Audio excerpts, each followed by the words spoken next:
Unha a unha, as testemuñas desta mañá serviron a Fiscalía e a acusación para trazar unha imaxe do carácter de José Enrique Abuín.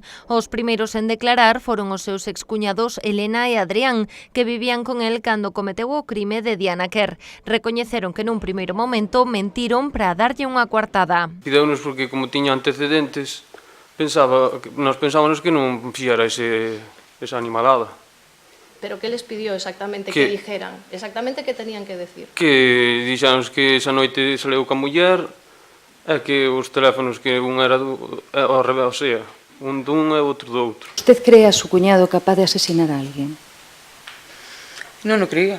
Para min era unha persona con carácter, pero sin maldad, a ver, que tiña bo corazón. Tamén a súa exmuller Rosario recoñeceu que mentiu cando dixo que estivera con el a noite do 22 de agosto de 2016. Mudou a súa versión cando a Garda Civil comezou a investigalos, a pesares de que el sempre lle negara a súa implicación na desaparición da moza madrileña. Enrique veu me dicir a min, ali mesmo a casa, e díxome: ti dille que estabas comigo esa noite porque me queren culpar de algo que non fixe.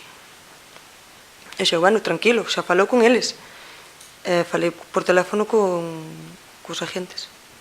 E usted mantuvo esa versión de que usted le acompañó esa noche a robar gasoil. Sí, exigíanlle a verdade desde o primeiro momento.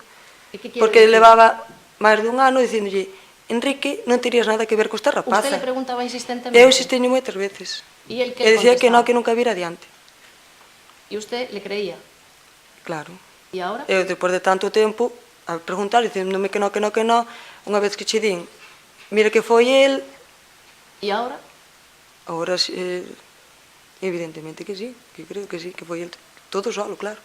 A quenda dos testemuños dos familiares rematou coa declaración da irmá xemelga de Rosario. Quen fora cuñada do Chicle denunciouno por agresión sexual cando ela tiña 17 anos. O procedemento arquivouse de xeito provisional, pero agora reabriuse.